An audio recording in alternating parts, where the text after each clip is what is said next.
Ya. Ok, empezamos a grabar.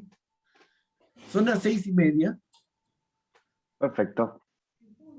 ¿ya? Sí, no sé. Entonces, voy a hacer que entren la gente. ¿Listo? Vamos, vamos, Vamos. lo tuyo.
Buenas noches. Soy Ernesto Pay. Hoy día estamos miércoles 11 de agosto. Son las 6:30 aquí en Perú, en Colombia también. Son las 20:30, como dicen en Argentina y en Brasil. Y es el momento de empezar este webinar para que conversar y conocer un poco más de cómo incrementar las ventas con el influencer marketing. Gracias a todos por acompañarnos y participar en este webinar. Ojalá que puedan hacer sus preguntas y interactuar como queremos todos, porque esa es la manera de enriquecernos. Quiero saludar a nuestros ponentes hoy día. Tomás Balmaceda, bienvenido. Miriam de Paoli, muchas gracias por estar aquí. Juan Marenco, muchísimas gracias por venir. Víctor Solano se nos une en cualquier momento. Está camino a algún sitio. Ya lo tenemos a Víctor, ¿Ya ya lo está tenemos Víctor? ahí. Ya lo vemos ahí. Sí, Ah, está mira, qué bueno, Víctor, ¿qué tal? Y Lorena Vargas de Menteras, quien con todos ellos vamos a conversar durante los próximos 60 minutos y vamos a poder entender mejor cómo incrementar las ventas con el influencer marketing. El programa es realmente muy interesante. Lo hemos dividido en 3 espacios. En primer lugar, vamos a hablar sobre el marco general de lo que es el influencer marketing, donde cada uno de nuestros especialistas y nuestros amigos van a responder en 3 minutos una pregunta para que todos tengamos los conceptos claros sobre lo que es el influencer marketing en América Latina. Luego, en una segunda instancia, vamos a pedirle a cada uno que hable y nos dé su opinión de cómo incrementar las ventas con el influencer marketing. Estoy seguro que van a haber algunas coincidencias, algunas diferencias, pero ahí en esa dialéctica creo que todos vamos a poder conocer más sobre lo que hemos venido a aprender el día de hoy. Y el tercer espacio es para que todos ustedes, que están como invitados, puedan hacernos nuestras preguntas. Así que, por favor, ahí inmediatamente, si tienen alguna pregunta, háganlo en el chat. Y Florencia Cuesta, que está acá, va a escoger las mejores preguntas. Ojalá que podamos ver todas. Las que no respondamos hoy día, las responderemos más adelante en vía correo electrónico, de alguna forma, pero estoy seguro que este es el primero de muchos encuentros que vamos a tener. Conversábamos con Juan que la próxima la tenemos que hacer acá en Lima, en forma vivencial, normal, para poder Por favor. salir a comer, festejar y todas esas cosas, ¿no? Porque realmente esa es la forma que ya creo que poco a poco vamos a entrar a esta nueva normalidad diferente, donde nos vamos a cuidar todos. Ok, entonces, sin más, vamos a empezar y, y quería empezar por nuestro amigo filósofo y periodista Tomás Balmaceda. ¿Cómo estás, Tomás? Muy contento, Ernesto, de estar con todos ustedes acá. Nada, estamos todos terminando nuestra jornada y para nosotros, qué sé yo, para los que pensamos estos temas, la influencia, los influencers son nada, uno de los temas del momento, así que feliz de compartir con colegas y amigos de la región este espacio. Muchas gracias, Tomás.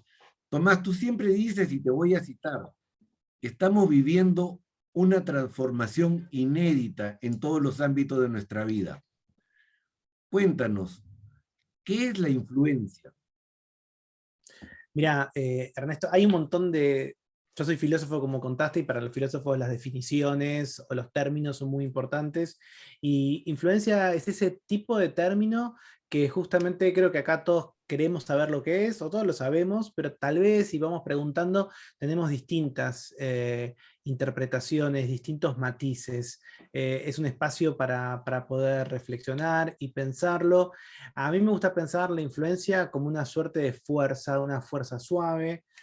A veces la llamo, cuando charlamos con Miriam y con Juan, la llamamos la fuerza sin fuerza. No es una fuerza coercitiva, no es una manera en la que yo, por ejemplo, manipulo a alguien, no es la forma en la que yo hago que otro me imite o que lo obligo a hacer algo, o es una manera, una suerte de diálogo en el que yo consigo que otras personas, que otros agentes hagan algo que yo quiero que hagan. Es decir, co-crear, armar un momento en donde se van dando los pasos necesarios para que justamente aquello que yo quiero cuando influyo en las personas se cumpla. No quiere decir que son órdenes, no quiere decir que las personas que lo cumplen piensan que yo soy un superior o que yo tengo un ámbito, digamos, de algún tipo de coerción laboral o que estoy en un lugar distinto del organigrama, sino justamente esta fuerza suave es la fuerza que nace de la confianza y de percibir a esa persona que influye en mí como un par. Es un fenómeno que existe desde mucho antes de las redes sociales, pero que las redes sociales concentraron y condensaron, y que a partir de estos últimos años, distintos sectores, incluso los más tradicionales, van copiando su lógica. Buenísimo, Tomás. Es una fuerza sin fuerza. Muchísimas gracias. Ahora le toca a Miriam de Paoli. Bienvenida, Miriam. Gracias por acompañarnos. ¿Cómo estás? Bueno, gracias a ustedes por la invitación. La verdad que muy contenta y esperamos, como dijo Tomás, poder aportar algo a esa discusión de que tanto se habla, pero que carece de un marco teórico, ¿no? Cada uno sabemos lo que es, pero nunca tenemos una idea muy clara de realmente lo que estamos hablando cuando hablamos de influencia. Bueno, tú eres periodista, ¿no? Y empezaste con Tomás y con Juan a estudiar la cultura de la influencia. ¿Puedes compartir con nosotros qué es la cultura de la influencia? Bueno, a mí me toca la parte menos sexy de toda la charla, que es contarles un poquito que la cultura de la influencia para nosotros es un concepto. Es una matriz interpretativa que venimos trabajando, como bien dijiste, Ernesto, con Tomás y con Juan. Es importante aclarar que no es un modelo normativo o simplemente que queremos describir el status quo del rol de los influencers hoy. Es mucho más amplio. Es como un marco para analizar la situación actual del impacto de la influencia.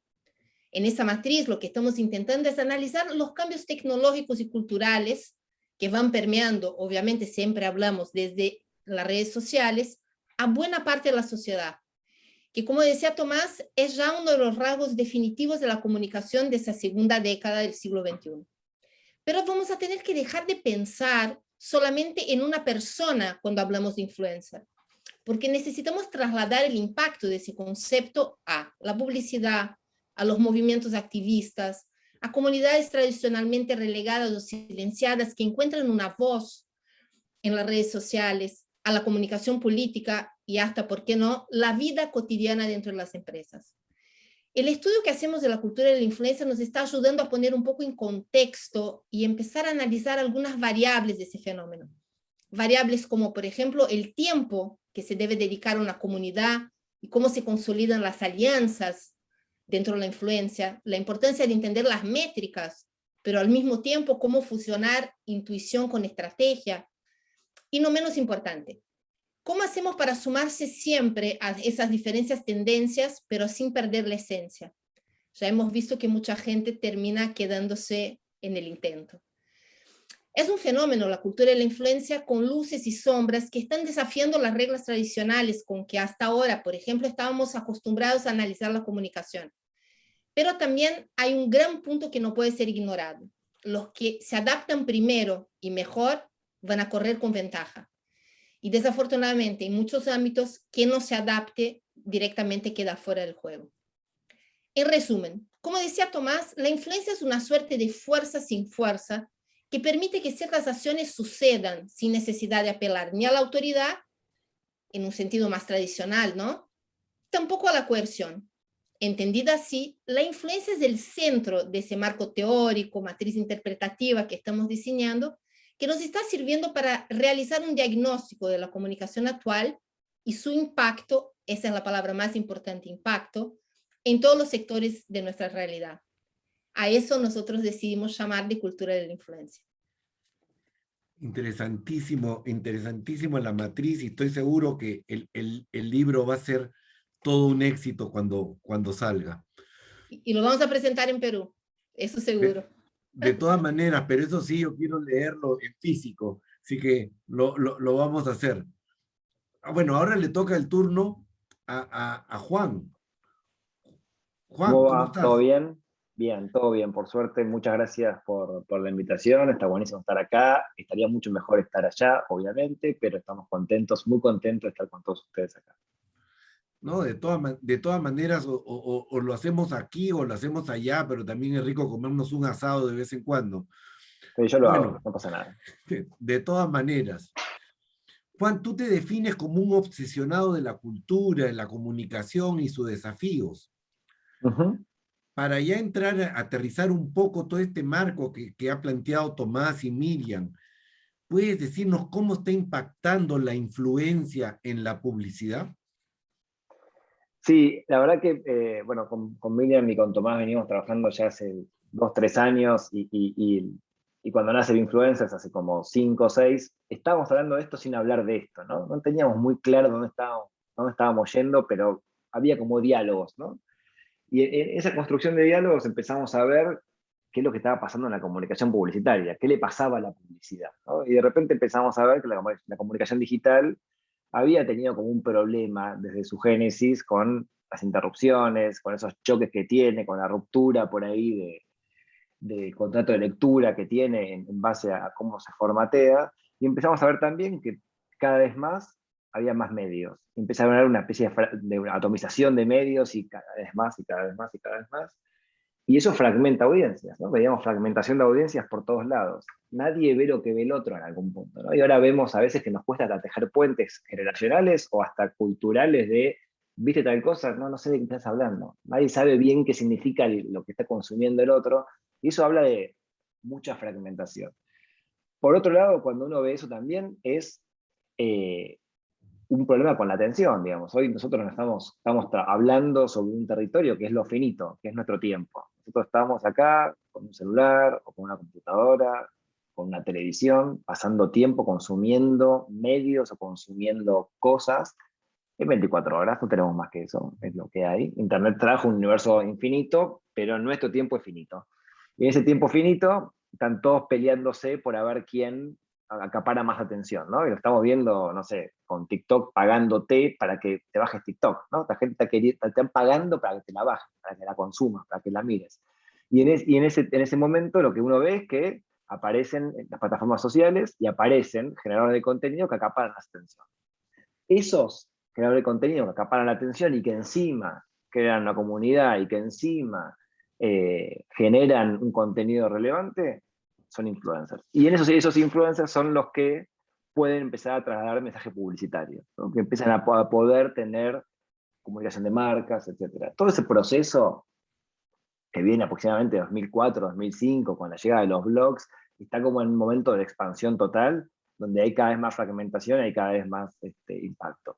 Entonces, hoy la publicidad se ve en un desafío gigante, que es esta fragmentación, ¿cómo hago para trasladar mensajes únicos, coherentes, en un terreno fragmentado? ¿Cómo hago para trabajar en este momento donde todos consumimos cosas distintas en contenidos, pero por ahí consumiríamos la misma marca, consumiríamos el mismo producto, ¿no? Entonces, hay un hermoso desafío y así está impactando bien la publicidad. Muchísimas gracias, Juan, por esta visión de microespacios y quién va tomando y quién va acaparando el tiempo de cada persona. Ahora le toca el turno a nuestro amigo Víctor Solano, que está en algún lugar de Colombia. Hola, Víctor. Hola a todos, disculpen por favor el sonido de piano de centro comercial, pero o era esto o no lo lograba llegar. El viaje de 5 horas se convirtió en uno de 8, pero bueno, acá ya me instalé. No, no te preocupes, Víctor. Muchas gracias por conectarte y por hacer una pausa en el camino. Bueno, tú eres periodista, líder de opinión, profesor universitario y consultor de reputación y comunicación. Hemos trabajado juntos muchas veces. ¿Cómo ves tú la visión latinoamericana sobre el marketing de influencers? Bueno, Ernesto, pues es una industria que está creciendo. Tiene el enorme desafío de pasar de ser un uso anecdótico al de convertirse en una industria. Y en ese desafío, pues tenemos que trabajar conjuntamente las marcas, los influenciadores, las agencias, los marketers, para entender que este es un canal que puede agregar muchísimo valor en la comunicación de una marca. Pero el valor no se agrega solamente al pensarlo, como pasa, y lo he visto todavía en muchos gerentes de comunicación todavía, donde el principal atractivo es el número de seguidores de un influenciador. Y allí es cuando fallamos. Allí es cuando creemos que el número de seguidores se convierte en el indicador más importante. Y lo que tenemos que pensar es que es una posibilidad de aumentar el alcance, de tener una caja de resonancia mayor, pero que la influencia, como ya lo han comentado Tomás, Miriam, Juan, reside básicamente en lograr de alguna manera animar a las audiencias a considerar opciones. Y esto sobre la base, porque cuando el influenciador genera unos contenidos como si fuese una estación de radio, un canal de televisión, sobre la base de la repetición, perdemos el juego. La gracia de los influenciadores está en lograr un impacto interesante sobre la base de unos contenidos que sean oportunos y pertinentes. Y en esa medida, por supuesto, hay mercados que han crecido más y no se desliga mucho de lo que es tradicionalmente el tamaño de los mercados. Brasil lleva la delantera, ha avanzado muchísimo, le sigue México como segundo mercado, el tercero es Argentina, el cuarto puede ser Colombia, el quinto Chile y el sexto Perú. Es decir, no hay mayor sorpresa frente a lo que es el comportamiento en otras áreas del marketing y de la economía misma.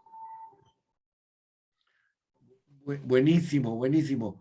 Lo que sí no estoy de acuerdo que el sexto seamos nosotros, porque creo que 5 son los que van al Mundial y ahí estamos siempre en ese lote con ustedes en el Mundial. Bueno, ahora, gracias, Víctor. ahora le toca el turno a la partner de Binfluencers acá en Perú, Lorena Vargas de Armenteras. Lorena, ¿qué tal? ¿Cómo estás? Hola, bien, en verdad súper contenta de estar acá. Qué suerte. Qué bueno, Lore. Bueno, cuéntame, tú estás trabajando años ya en el mundo digital, ¿no? Desde, por lo menos del 2004, 2003 que menciona Juan. Entonces, yo te quería hacer una pregunta. ¿Es influencer o influyente? Bueno, en el mundo digital solemos llamar a los influencers a las personas que tienen una robusta cantidad de seguidores y además usan su imagen para contribuir al posicionamiento de marcas, ¿no? Pero la pregunta también es, ¿pero todos los influencers influyen y todos los que influyen son influencers, ¿no? Entonces, ahí hay que tener estas dos definiciones claras, ¿no? El influyente es una persona que genera un cambio sustancial en la sociedad, ¿no? De repente en su momento, no necesariamente inclusive tiene que estar en redes sociales, pero hablando de la coyuntura, un ejemplo que sí es vigente, que inclusive es, que de repente fue una de las primeras influencers, fue Lady D, que hasta ahora ha impacto y si tuviera sus redes sociales seguramente serían las mejores. Y en el caso del influencer, es una persona que ha ganado una gran popularidad por el trabajo que hace, ¿no? En las redes sociales, compartiendo sus experiencias, conocimientos, lifestyle. Como un claro ejemplo podrían ser las Kardashians, ¿no? Entonces, teniendo en cuenta las diferencias, al final yo creo que es importante de repente trabajar con ambos, pero siempre teniendo detrás una estrategia, ¿no? De repente los influencers para ganar un poco de volumen, de repente un 20% de tu presupuesto destinado a esto, y el influyente es el que realmente te va a hacer notar un cambio de repente en ventas, en métricas, ¿no? Entonces, teniendo ambos trabajando de la mano, se podrían crear resultados positivos y bien interesantes, ¿no? Muchísimas gracias, Lorena. Bueno, entonces pasamos a la segunda parte, donde cada uno de ustedes va a tener 2 minutos para responder a la pregunta que hemos venido a escuchar hoy día. ¿Cómo se traduce el marketing de influencers en las ventas? Empezamos la rueda con Tomás. Adelante, Tomás. Bueno, a mí me gustaría retomar algo de lo que contó Víctor, que me pareció muy interesante, ¿no? Esta idea de que los influencers tienen que diferenciarse de las celebridades tradicionales y de los medios tradicionales y de la manera en la que hasta ahora se ha comunicado por las vías más comunes. Yo creo que la clave tiene que ver con que justamente en una era en donde estamos todos acostumbrados a los adblocks, a que no queremos ver publicidad, que rechazamos por los contenidos on demand y el streaming, la idea de la publicidad tradicional interrumpiendo los contenidos, los influencers tienen un storytelling probado. La gente que los sigue, la comunidad que han formado, justamente quieren ver sus vidas, quieren ver lo que comparten, quieren ver sus opiniones. En ese sentido, poder hacer justamente marketing a través de los influencers es una manera de invertir, ¿no? la dirección de la fecha tradicional, en donde se esperaba que los consumidores o la audiencia vaya hacia donde está el medio, donde está el contenido, el mensaje, y en este caso es el contenido, el mensaje, la acción de marketing, la que va hacia donde está la audiencia. Y una audiencia, para retomar un poco lo que decía Lorena también, muy segmentada, porque si vos querés vender un producto, ofrecer un servicio a un público, por ejemplo, que consume las Kardashians, bueno, puedes ir hacia ese lado. Muy bien, muy bien. Entonces, gracias, Tomás. Miriam, la misma pregunta. ¿Cómo se traduce el marketing de influencers en las ventas?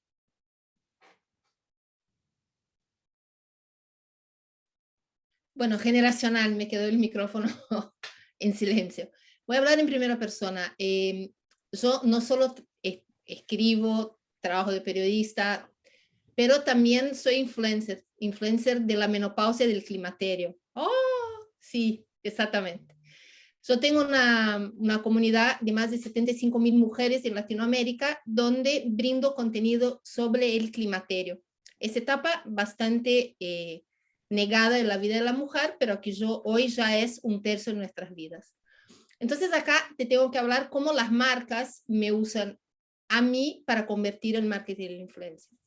Lo que hacen es utilizar esa fuerza sin fuerza de la cual hablaba Tomás para que yo valide su discurso o su mensaje hacia mi comunidad. Ellos lo que hacen es a través de mí trabajar todo el capital reputacional que yo a través de No Pausa hemos construido, a través de mi contenido, a través de la generación de confianza que hemos hecho durante a lo largo de estos 2 años.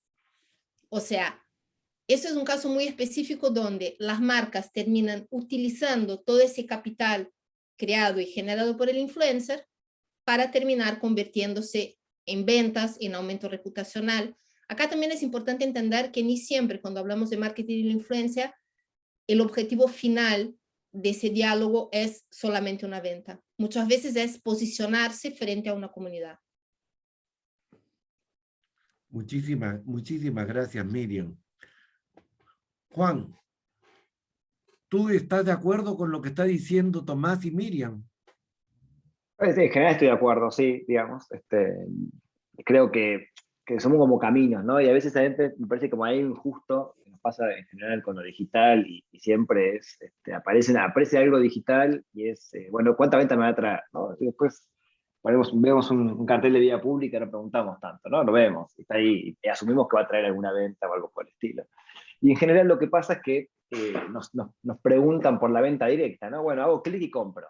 Como si uno automáticamente haga clic y compre cosas todo el tiempo en su vida, haga clic y compre cosas en su vida, como si fuese algo no de la realidad. Pero la verdad que eso es una manera de traer ventas. Efectivamente, eso trae resultados, eso uno lo ve, es parte de posibles campañas que se pueden hacer con influencers. Así que si uno piensa en el famoso embudo del marketing, ese punto del embudo, esa conversión existe. Pero también es verdad que los influencers generan otro tipo de conversión y generan otro tipo de conversación. Porque lo primero que hacen es generar conversación, ¿no? Lo primero que hacen es, efectivamente, lograr que se hable de cierto tema. Y eso uno lo puede medir de muchas maneras. Puede medirlo con tráficos al sitio, lo puede medir con aumentos en las búsquedas de Google, lo puede medir de varias maneras que hacen que uno vea qué está pasando con conversaciones en otras redes sociales. Habitualmente Twitter es un buen monitor. Si uno está haciendo una buena campaña en otros medios, se está hablando de eso en Twitter o en Google. Pero empezamos a ver ese tipo de conversaciones, ese tipo de aumentos en otros lados. Efectivamente, los influencers lo primero que hacen es ampliar la conversación y dan a conocer productos o servicios y profundizan esa conversación. Como decía Tomás, en la era del adblocker, ¿no? Donde estamos todos como no queriendo ver publicidad y no queremos, y tenemos ese primer choque, y también pasa con los influencers, ¿no? Por ahí aparece una marca y hay un primer choque. Cuando es storytelling, como dice Tomás, y uno empieza como a estar adentro de storytelling y la marca pasa a ser un diálogo, porque no hay un choque marcario, eso ya es parte de, ¿no? Nos pasó a nosotros alguna vez, hicimos una campaña en alguna campaña que hicimos con un banco, por ejemplo, un banco digital. Hicimos una campaña que era para que bajen la aplicación, y nos fue muy bien, y no sé, a los 6 meses, una campaña de un mes, a los 6 meses se cayó el banco, fue una falla, ¿no? Y a un influencer le empezaron a mandar mensajes diciéndole: vos me recomendaste que me baje el banco y de repente se cayó el banco, ¿no? Y se cayó ese banco y no, ¿qué hago? Esto es culpa tuya, ¿no? Básicamente le decían eso, como que le decían, pero ¿por qué me hiciste esto, no? Entonces, en ese momento, que fue casi el mejor momento nuestro, era, bueno, entendimos que hay una conversión, se bajó la aplicación, instaló el banco, generó la conversión directa, y ni sabíamos que lo había hecho, no estaba traqueado por un UTM, ¿no? Entonces, básicamente, los influencers generan ese diálogo, esa conversación se transforma en un deseo, y ese deseo pasa a las ventas. Exacto, los influencers crean el diálogo, crean la conversación, hacen que se conozca y se profundice el tema. Víctor, ¿tú qué cosas nos puedes comentar de cómo se traduce el marketing de influencers en las ventas? Bueno, el marketing de influencia es una modalidad con la cual las marcas tienen la posibilidad de humanizarse porque entran en una conversación. Normalmente, a lo que hemos visto a las marcas es generando comunicación muy unilateral. Yo tengo un producto, tengo un servicio y se los expongo a ustedes. ¿Qué hace el influenciador? Proponer una conversación, como dice Juan. Proponer una mirada alrededor de un producto, de un servicio. Pero sobre todo lo más importante allí es que nosotros tomamos decisiones sobre la base de lo que nos recomiendan muchas veces, porque para nosotros es muy importante la experiencia. Y esa es una diferencia sustancial, por ejemplo, con el modo de las relaciones públicas 1.0, en donde hay una agencia de comunicación, genera unos comunicados, busca lograr un encuentro entre un vocero de una marca y un periodista o un editor de un medio, y eso se traduce en un producto, en una nota, en un artículo. Cuando entra el marketing de influencia, lo que pasa idealmente es que las audiencias encuentren que alguien como un primo, como un amigo, como un vecino, como un tío, una tía, ha tenido una experiencia con una marca. Puede ser buena o puede ser mala. Normalmente cuando estamos pensándolo en una industria, pues es sobre la base de las recomendaciones.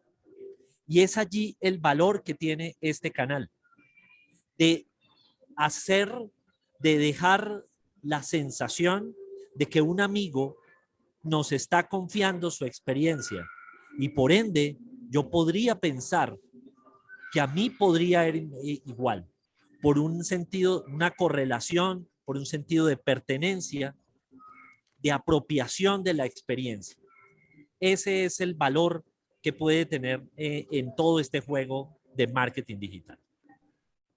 Muy claro, muy claro. Uno siempre confía en su círculo cercano, ¿no? La familia, los amigos y ese diálogo y esa conversación donde participan los influencers te acerca a la marca. Muchas gracias, Víctor, por el comentario.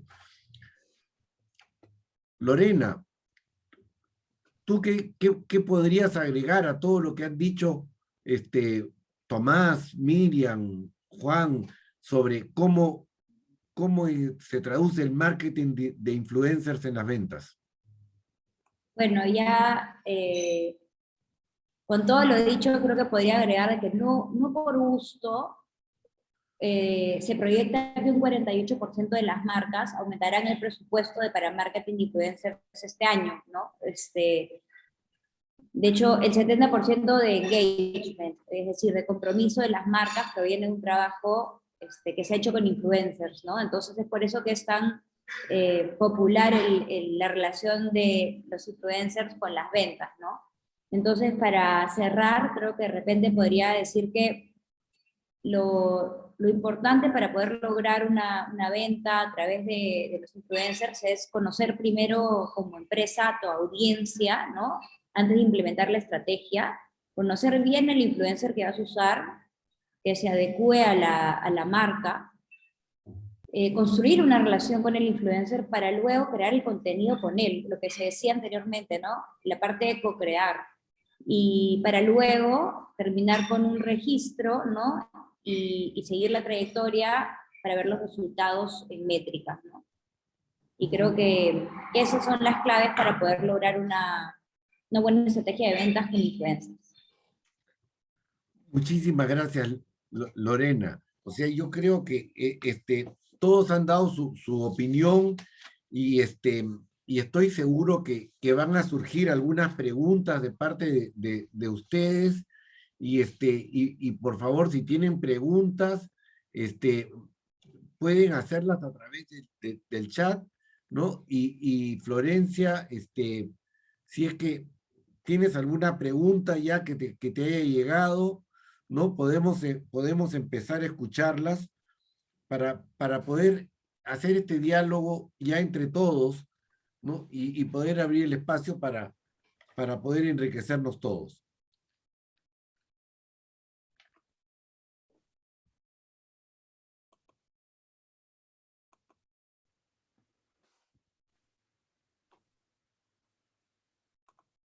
Hay que habilitarle el mic, me parece, a Florencia. Florencia. Sí, ahí está. Sí. Le estoy Igual yo diciendo, puedo empezar porque soy muy metido leyendo algunas de las preguntas del chat que tenemos. Vale. Está Hernán que dice, para las ventas de una marca, ¿los influencers influyen de la misma manera en lo cuantitativo como en la imagen de la marca? Muy bien, una persona que piensa en números. Muy bien.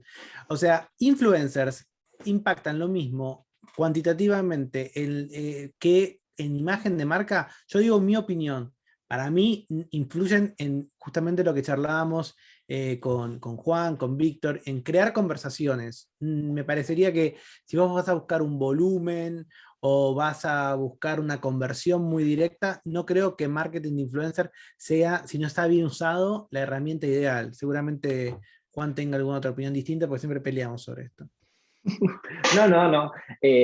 A ver, yo creo que el marketing de influencers puede funcionar en ambos lugares, claramente. La creación de imagen de marca hoy quizás es el uso más común, ¿sí? Es el uso más tradicional del uso de influencers en algún punto, pero en lo cuantitativo, a medida que vamos creciendo, se usa cada vez más. Es cierto que lo que suele pasar es mucho trabajo, entonces genera un poco de dificultad entender que para llegar a millones de personas, de la misma manera que llegaríamos con un spot de televisión o con una vía pública, necesitamos tener mucha cantidad de influencers y posiblemente mucha repetición del mensaje y mucha cantidad de contenidos, ¿no? Entonces, en ese sentido, todavía no está tan utilizado por eso. Lo que sí vemos a veces es cómo se asocia algún influencer con una marca, con ese formato, y sí lo logra, ¿no? No sé si Miri tiene algo o Víctor tiene alguna opinión parecida o sí distinta. Bueno, sí, yo lo que creo es que el marketing de influencia tiene un peso importante a la hora de generar esas sensaciones. Un estudio de Hivency realizado hace muy poco tiempo señala que el 94% de los usuarios deciden comprar luego de ver una opinión positiva, de encontrarla en la conversación digital. Y a mí me parece que ese es un indicador muy diciente de lo que significa que los productos, los servicios estén en boca de alguien.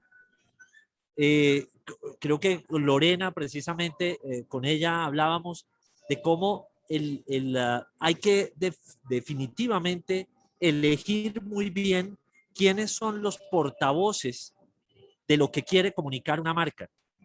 Influencer, decía por allí un medio caricatura, medio meme, influencer es aquel que quiere comer gratis en tu restaurante. Influyente es el que hace que muchos deseen comer en ese restaurante. Y eso es una diferencia radical, diametral, en lo que es también la profesionalización de este nuevo rol. Es muy importante que las marcas hagan sintonía con ese ADN del influenciador. Les voy a poner un ejemplo. Hace como 10 años, yo era uno de los tuiteros con más seguidores en Colombia. Tenía como 10,000. Y eso era wow. Hacían notas en los medios entrevistándome por esa sencilla razón. Y había marcas que me llamaron, que yo decía un poco en la introducción de lo que hice en mi primera respuesta, que yo no entendía por qué me llamaban. Me llamó una marca de toallas higiénicas para que yo hablara de su producto y el criterio era que yo tenía muchos seguidores. Y entonces los senté y les dije, miren, sí, de pronto podemos pensar algo, pero no me busquen porque tengo muchos seguidores. Y allí es clave precisamente que haya una sintonía. Yo soy cansón, insistente con ese tema, en que precisamente hay que dejarse guiar. Las marcas tienen que dejarse guiar por compañías que puedan orientar bien esa acción. Porque si no, o se cae en el error de buscar muchos seguidores o en el amiguismo, que es quizás igual o peor de equivocado. Flor, ¿ya estás conectada?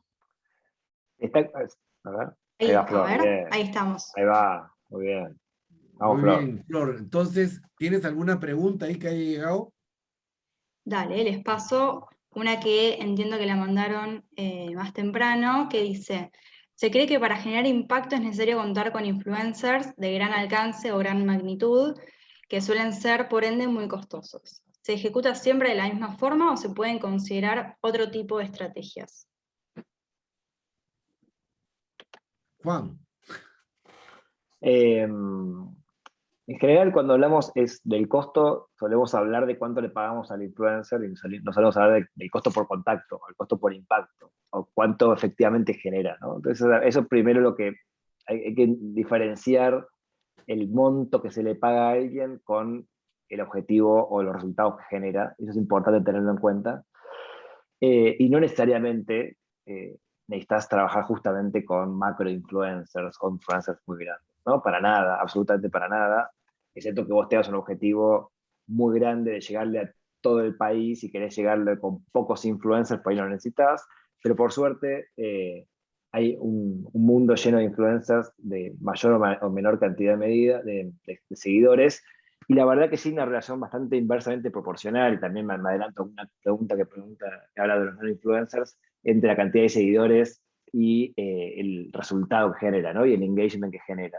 A menor cantidad de seguidores en general, tiene mayor engagement, tiene mayores resultados, por lo cual es bastante recomendable sumar muchos influencers con seguidores promedio, digamos, no tan alto, en pos de conseguir un mejor resultado. También te va a pasar que cada vez lo que le pagues a esa influencia va a ser menor y vas a conseguir lo que estás buscando.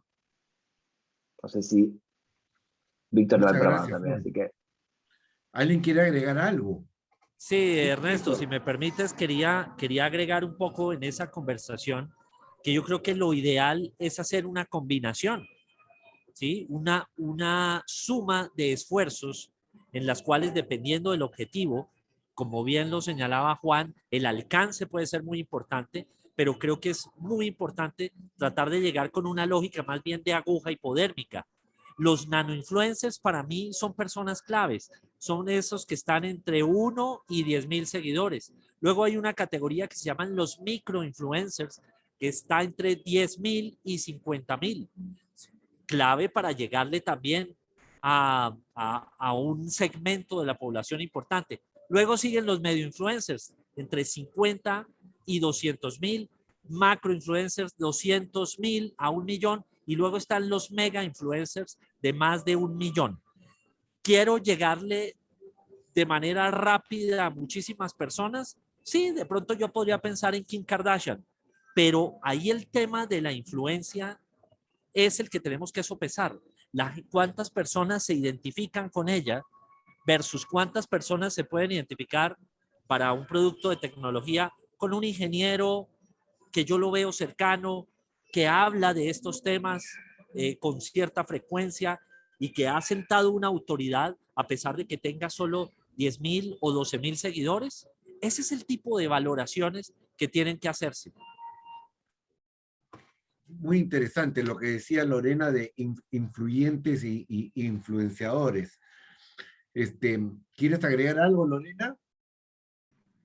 Sí, yo tengo, por ejemplo, ese ejemplo en mente, que una marca que trabajó con nosotros, bueno, en algún momento en la trayectoria, contrató a 2 influencers que sumando, pues, por decirte, 100,000 seguidores. ¿Qué pasó? Terminó la campaña y no hubo un rebote, no hubo un impacto ni positivo ni negativo en la marca, ¿no? Que los había contratado. Entonces, el número de seguidores, al final, como decía Víctor, no es sustancial, ¿no? No es tan importante. Lo que es importante es la conversión. Entonces, sí hay que determinar y hacer un scouting, una selección de qué influencers son los adecuados para mí, para mi marca, ¿no? Porque no necesariamente los que son adecuados para mi marca son para la tuya. Entonces, sí hay que hacer una investigación ahí, hacer un scouting adecuado para ver qué va a funcionar para ti, ¿no? Porque puede ser que alguien me diga, oye, busca a fulana de tal que me sirvió y convertí con ella, ubícala. La puedo ubicar para esta otra marca y no tener los mismos resultados, ¿no? Entonces creo que es importante ese análisis, llegar ahí. Muchísimas gracias, Lorena. Flor, Hay ¿tienes alguna otra pregunta? Les iba a decir, sí, Álvaro Olivares, por ejemplo, estaba preguntando cuál suele ser el error más común de una campaña de influencia que muchos clientes dicen que probaron y no les funcionó. El error más común de una campaña de influencia. Yo puedo decir uno, ¿podemos decir una por vez? Para mí el Por error, supuesto, Tomás. dinámicas. Para mí el error es que sea algo corto, one shot. No hay una campaña de influencer que sea un solo objetivo. Uno consume un influencer justamente por todo lo que va contando, por todo lo que va construyendo. Y si yo simplemente tengo que hacer una campaña para la que tengo o presupuesto, creatividad o contenido para una sola acción, se va a perder. No va a ser eficiente. No es el medio para hacer eso. Yo diría, como un error posible, ese. Yo sumo lo Perfecto. que dice Tomás, porque no hay la conversación, porque lo que te lleva a la conversión es esa conversación que vos empezás a generar con la comunidad de ese influencer. Entonces, eso es un caso. Y lo que Lorena y Víctor expusieron también, que es no ver cuál es la conexión entre el influencer que estás contratando y no solo tus objetivos como campaña, pero tus valores como marca. Muchas veces cuando no hay esa conversación, es bastante difícil que esa campaña tenga un éxito, ni a mediano, ni a corto, y obviamente ni a largo plazo. Y yo sumo a lo que dicen los chicos, digamos, nadie pauta un spot de televisión una sola vez en la vida, ¿no? Digamos, uno tiene que hacerlo muchas veces para que eso pase, ¿no? Esa construcción es importante. Y otro punto que sumo es la estrategia, ¿no? Digamos, esta cosa de contratar influencers por el mero hecho de contratar influencers. ¿Por qué? ¿Para qué? ¿Con qué objetivo? ¿Qué estás buscando? ¿Cómo lo vas a medir? ¿Qué hay detrás de esto? ¿Qué creatividad hay? ¿Cómo lo vas a conectar? Digamos, ¿qué le vas a pedir a ese influencer? ¿Cómo hacer esa creatividad? Digamos, me parece que hay una estrategia que tiene que estar, digamos, ¿no? Si no, uno a veces se casa como, no piensa en los nombres nada más, como le pasaba a Víctor, ¿no? No sé, me cae bien este, tiene 10.000 seguidores, lo contrato. Pero estás vendiendo otra cosa, ¿qué tiene que ver esto? ¿Por qué esa persona va a vender tu producto si no tiene nada que ver con lo que está? Claro, claro. Muy interesante, ¿no? Es la conversión lo que manda. Flor, ¿tienes otra? Sí, acá tenemos también, por ejemplo, que preguntan, ¿qué cosa puede llegar a ser una señal para no trabajar con un influencer? Es decir, calculo que algo más desde lo quali, ¿no? Esta pregunta. Si hay alguna cosa que podemos notar. Yo sé que Tomás va a ser el primero en responder.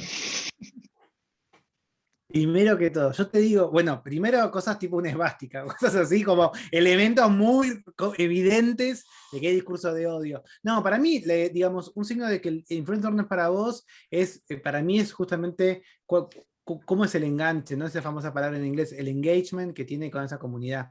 En ocasiones, nada, hay gente que, como decía Víctor, ¿no? Piensa que sigue siendo unidireccional la comunicación. Entonces, para mí lo bueno, más allá de que estamos en este espacio de influencers, lo bueno de agencias que trabajan específicamente con influencers es que los conocen, que saben lo que están haciendo, que están todo el tiempo reclutando o poniendo una curaduría con un ojo, que es un trabajo muy arduo, porque en ocasiones, digo, algo que un poco estuvo dando vueltas, pero también podemos contar, es que está muy balcanizada la existencia de los influencers. Hay muchísimas personas que ya tienen 1 millón de seguidores, ¿no? En Estados Unidos hay más de 100.000 que ya tienen 1 millón de seguidores. Entonces, solamente el volumen no basta. Poder elegirlos, poder tenerlos es central. Tiene que ser alguien que sea responsable, que tenga una continuidad en su trabajo y que se preocupe por su comunidad.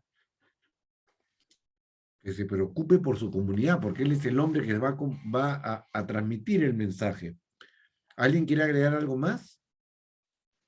Yo podría decir, si un influencer habla mal de otra marca, de una campaña que hizo, ya no puedes trabajar con ese influencer, digamos. Una persona que por ahí no sabe trabajar con marcas, ¿no? Me parece que eso es algo importante, digamos, tenerlo ahí, tener en cuenta que cómo se relacionan con ellos, me parece que eso es importante también. Como un Claro. warning, una warning de una reacción, ¿no? Una warning de una mala reacción. Ponele. Y acá refuerzo lo que dijo Tomás de la importancia de tener un intermediario muchas veces en esa relación, en el cual en ese caso agencias como influencers que conocen no solo la trayectoria, pero que no miran ese influencer simplemente como números y como resultados inmediatos que vos estás viendo de un acompañamiento muchas veces muy corto, ¿no? Para conocer lo que dijo Juan, cómo ese influencer se comporta en su relación con otras marcas, en su universo, en lo discursivo, es importante tener un conocimiento un poco más profundo. Claro que sí. Yo quisiera agregar que definitivamente el principal error es no elegir los correctos. Y eso significa también valorar el momentum. Es decir, un influenciador nos puede haber ayudado decenas, quizás cientos de veces, pero tenemos que monitorear cuál es su momentum en la conversación digital, porque puede que precisamente ayer se haya implicado en una conversación con la cual se le asocie a una perspectiva negativa. Y entonces esto hay que hacerlo prácticamente en tiempo real. Allí es el valor justamente de lo que puede hacer un intermediario con criterio, con las herramientas, con las métricas, con la analítica, pero también la mirada cualitativa de lo que está generando un determinado influenciador. Yo quería agregar algo también. Creo que el profesionalismo, justo lo que hablaba un poco Juan, ¿no? Es súper importante, y de repente revisar si es que de todas maneras se ha cometido alguna vez un error, porque somos personas y lo vamos a cometer, cómo ha afrontado ese error, ¿no? Cómo ha afrontado un momento de crisis, porque creo que nadie está libre de eso, y es ver cómo ha reaccionado ante ese problema y qué aprendizaje ha tenido. Correcto. Bien, acá tengo otra pregunta de Diego González, que dice, como influencer, ¿qué maneras hay de cobrar a la empresa que nos ofrezca vender su producto? O sea, si puede ser, por ejemplo, por menciones, comisiones, mensualidad, qué formas existen.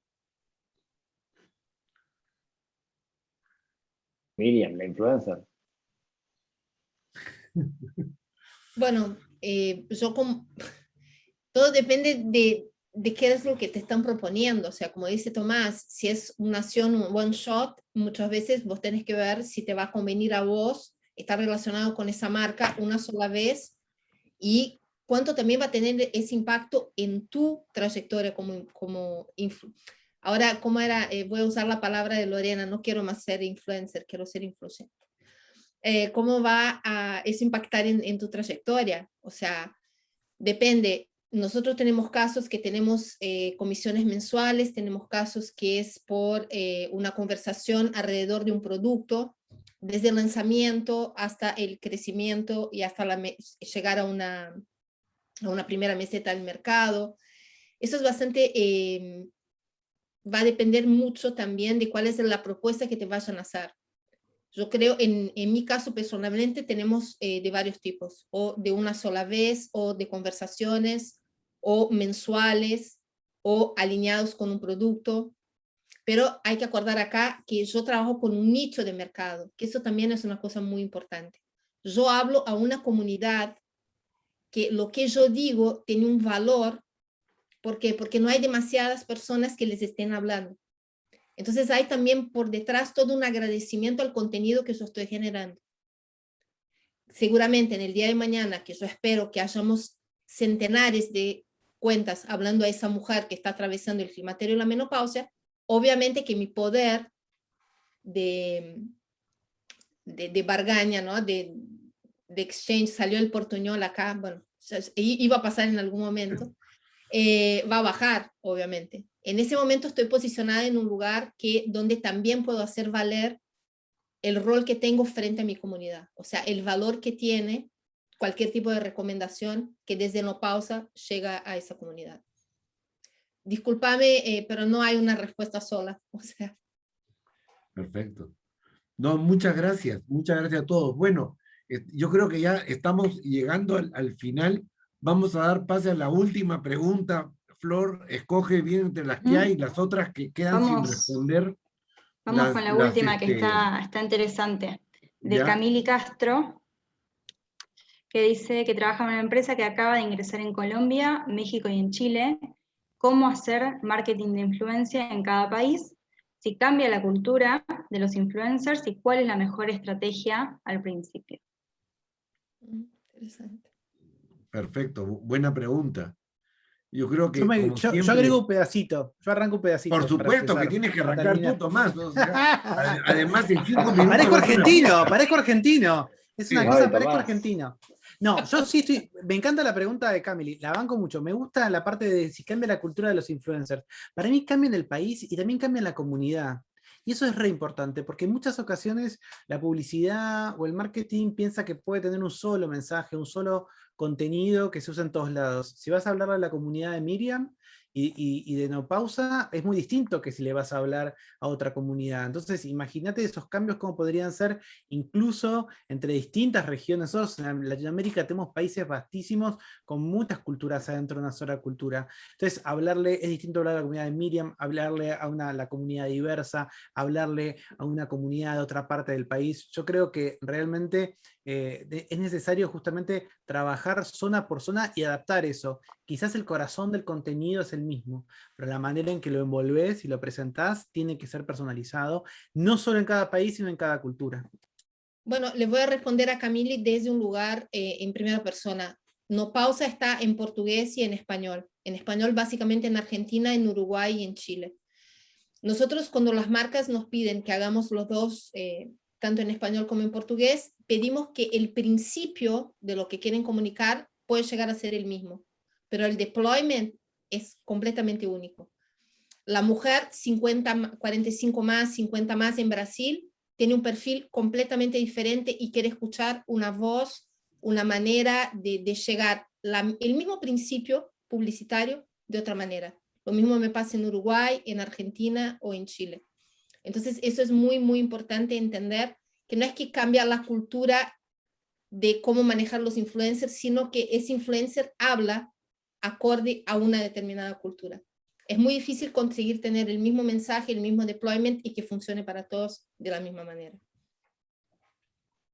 Sí, yo quiero sumar algo ahí también, más allá del chiste obvio de decir, bueno, contratar un intermediario que esté en todos esos países como influencers, básicamente, pero más allá de eso, efectivamente, también aprender del error y contando un error nuestro. Nosotros cuando influencer empieza a trabajar con otros países, pensamos que en Argentina podíamos hacer todo, porque como Tomás somos argentinos, ¿no? Y parecemos argentinos y pensamos que podíamos hacer todo, y en ese error cometimos muchísimos errores.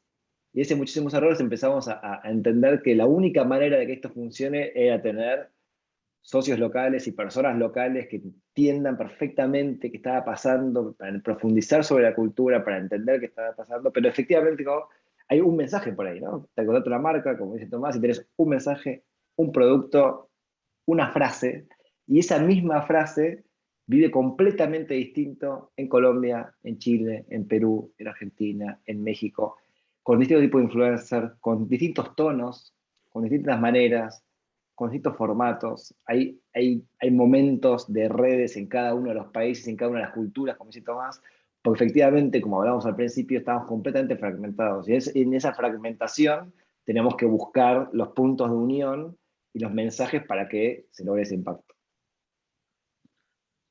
Muchísimas gracias.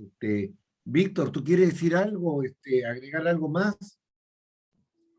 No, la verdad, no mucho más. Creo que han sido supremamente completas las respuestas de mis colegas acá en esta mesa.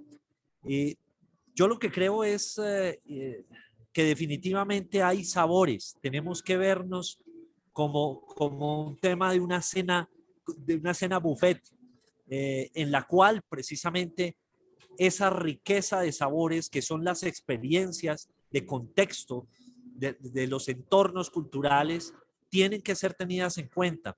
Definitivamente yo puedo tener una unidad de mensaje de mi marca, pero tengo que ponerle los aderezos que van a hacer que gusten en una determinada cultura, que tengan una sonoridad diferente, porque es como yo quiero oírla, yo como audiencia. Y la marca tiene que hacer ese tipo de adaptaciones sin renunciar a su ADN, pero entendiendo que el corazón de su comunicación es la audiencia. Buenísimo. Ya me está provocando con los sabores y esas cosas. No, se le ocurrió porque está en un centro comercial. Para mí, Sí, tipo, sí. está en el centro No, pero comercial, donde viste- todos comen, y sacó la idea de ahí. Víctor, te conocemos. Te conocemos. Bueno, yo les quiero pedir que a todos que los invitados que están acá, que por favor prendan sus cámaras un momento para tomar una foto del recuerdo, los que quieran salir. Por favor, prendan foto. la cámara. Ya, a ver, Escondan. No se escondan. sí, a ver, Víctor, ¿qué Ahí tal? va, ¿Cómo ahí va. estás? Rebe, Álvaro, bien. Hernán. Maru. Maru. ¿quién es Maru la es un Camila, clásico. la Maru preguntona? Hola está en todos lados. Rebeca, La queremos. Camila. Hola, Siempre hola. piensen Camila, que bien. si Juan Marenco y yo prendemos las cámaras y somos feos, cualquiera se tiene que animar. Esa es básicamente la idea. Sí, Estamos sí, acá sí. para La animarlos. regla es la regla, básicamente. Sí, sí. Igual yo soy lindo, pero no importa. Son autopercepciones. Soy autopercibo. Bueno, muchas gracias Déjame a todos tranquilo. por acompañarnos el día de hoy. Realmente muy rica la conversación, las preguntas han sido excelentes. Espero que todos hayamos conocido un poco más sobre los influencers. ¿Estás tomando fotos, Juan? Me imagino. Sí, sí, estoy haciendo, así que por favor sonrían. Vamos a ver una vez. 1, 2, 3, sonrían y vamos. 1, 2, 3. Vamos. Ya. Muy bien, ahí va, ahí va. Ahí vamos. Sí. Bueno, entonces, vamos a compartir con ustedes la grabación porque creo que esto merece escucharse una segunda vez cada uno para sacar más conclusiones y más ideas. Y estamos a la orden para cualquier cosa y podemos seguir conversando sobre el tema de la cultura de la influencia. Muchas gracias, buenas noches para todos y sigan cuidándose. Ya nos vemos. Muchas gracias a todos. Muchas gracias. Chao, Chao, chao. gracias. Hasta pronto.